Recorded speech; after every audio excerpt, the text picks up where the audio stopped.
Welcome everyone to the AP Language Presentation of Learning by Brandon Tarasu, Karayan Wyshinsky, Aryss Alvarez, and Jerry Chuatico. First of all, here are some few things that you should be bringing on a day-to-day basis. Bring your journal. Your journal should have 5 sections: the agenda, notes, vocabulary, journal entries, and homework section. This part is pretty self-explanatory.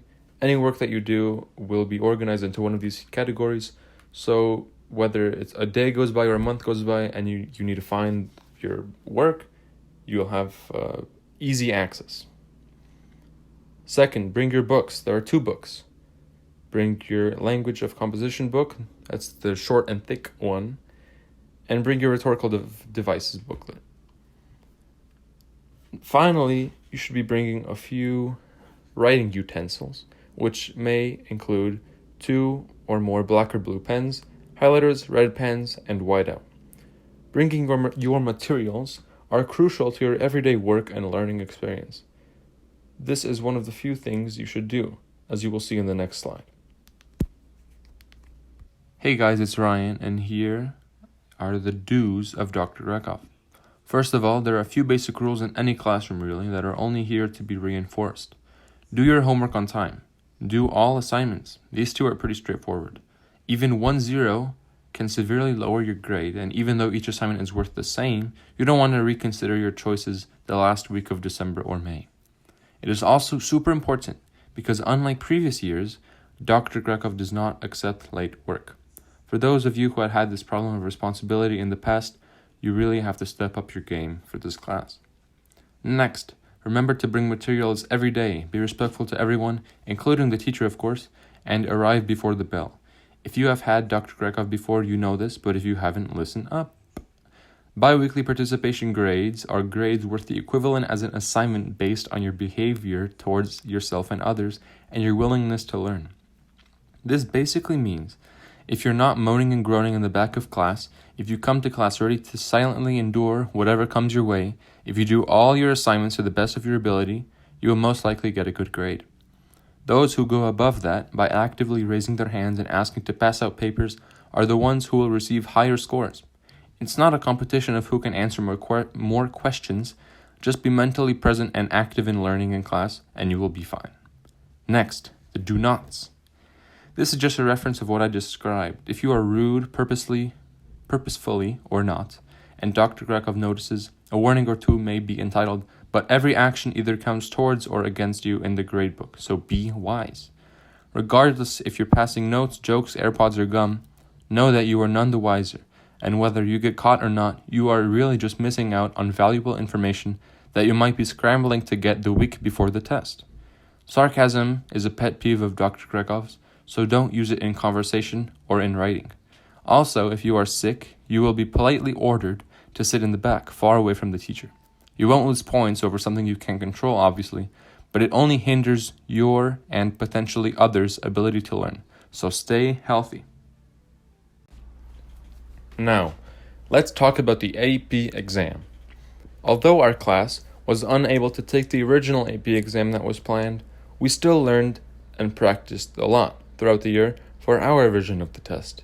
The AP language exam is a long 3-hour test that includes an MCQ part, multiple choice questions, and 3 FRQs, free response questions.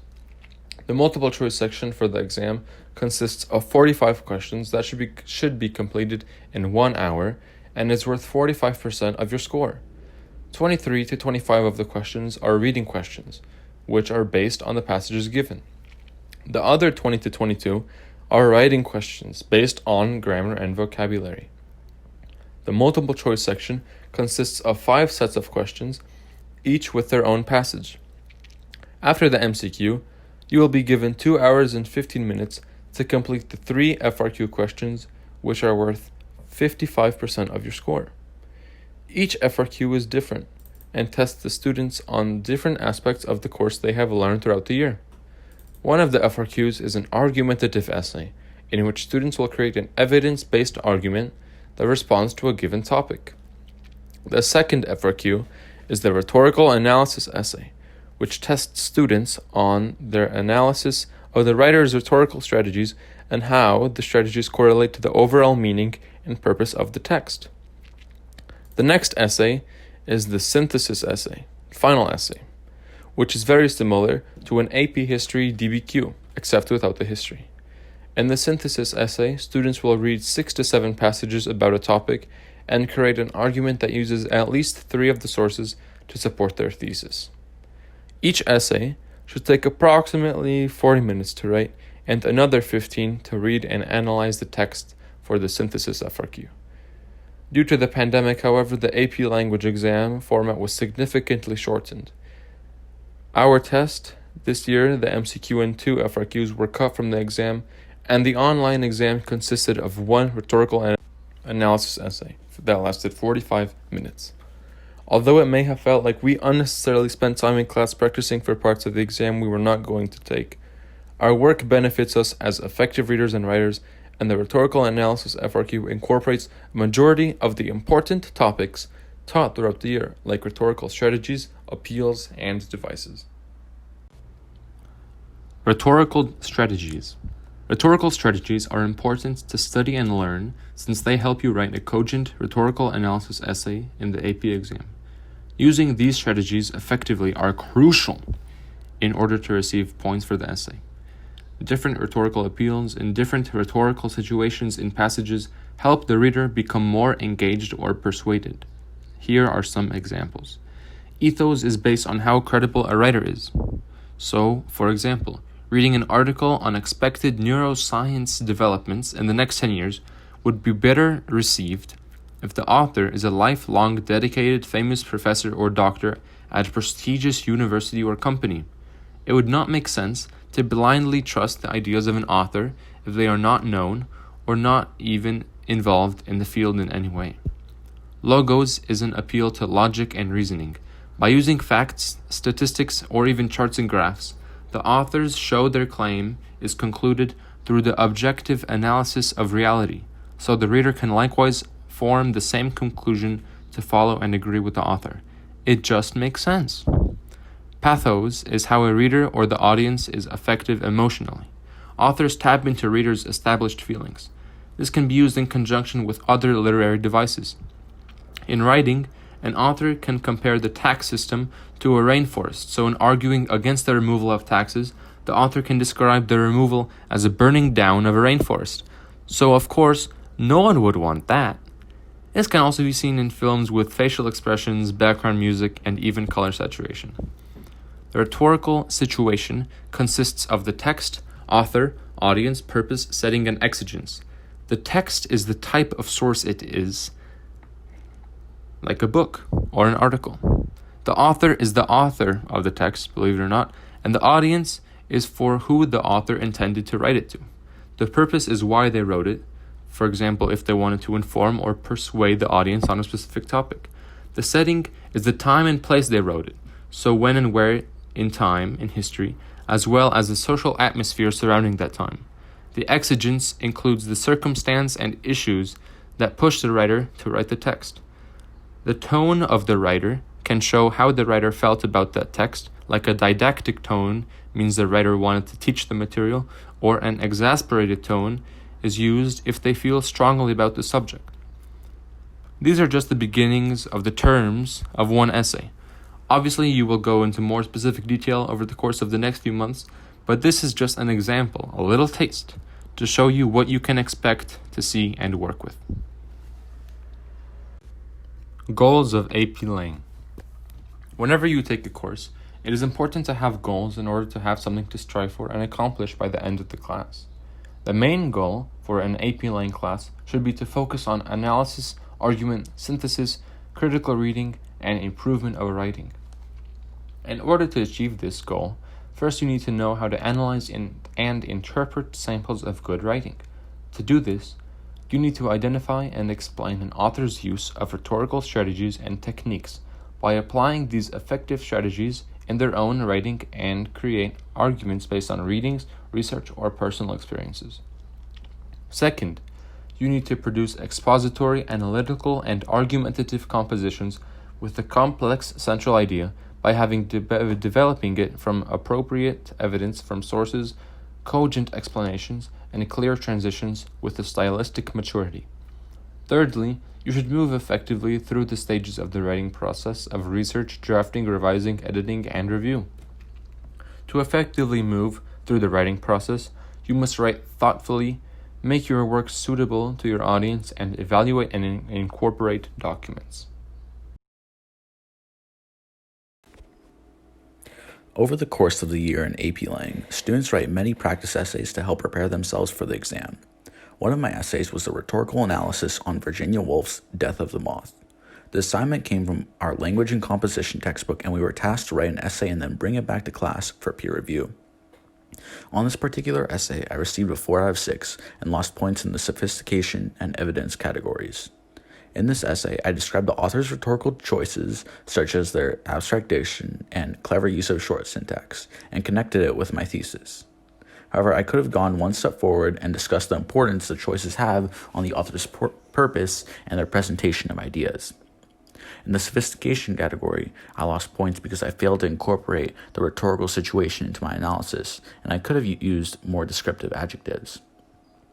Over the course of the class, I have learned from these mistakes and improved my writing in these specific categories in order to better my score when the exam day comes. Over the course of the year in AP Lang, we wrote many practice essays to help prepare ourselves for the exam. One of those essays was my argument essay analysis on David Thoreau's Where I Lived, What I Live For. This essay was very useful to me because of my analyzation skills, since the writing style was old and I think about the central idea. In this assignment, I got 4 to 6 because I lost points in the sophistication point and evidence category. I didn't get the sophistication point because I didn't incorporate the rhetorical situation to my analysis, and I could have used more complex diction. I didn't get a point for the evidence because my commentary could have been more in-depth. I needed to explain how all the evidence connects to my thesis to make it all work together. So there are a lot of practice essays, so don't get discouraged if you get a low grade on one of them. This is my rhetorical analysis essay where I got a 3 out of 6, where I missed points on the thesis, evidence, and the sophistication. So I missed the point of my thesis since I couldn't relate my thesis back to the prompt. I missed one of the points of the evidence since I couldn't provide good commentary. And I missed the sophistication since I couldn't incorporate the rhetorical situation into my essay. But this helped me improve on my other essays or later essays by figuring out what I did wrong and how I could not make those mistakes again on my next practice essay. So by the time I got to the actual AP exam, I was confident that I was able to get every single point from each category. The takeaway. The main point of this presentation is not to scare any one of you. That's the teacher's job. We only want to help you understand what you have signed up for. After watching this, know that there is no shame in deciding to have an A in a regular class than a D in Dr. Grechov's class. Like any other course, you will have to work hard. AP Lang is considered by some to be one of the easiest, if not the easiest APs. However, you will discover that this doesn't mean you will not have to work. Although there may not be infinite formulas and conceptual ideas to memorize, writing effectively and beautifully can be harder than you think.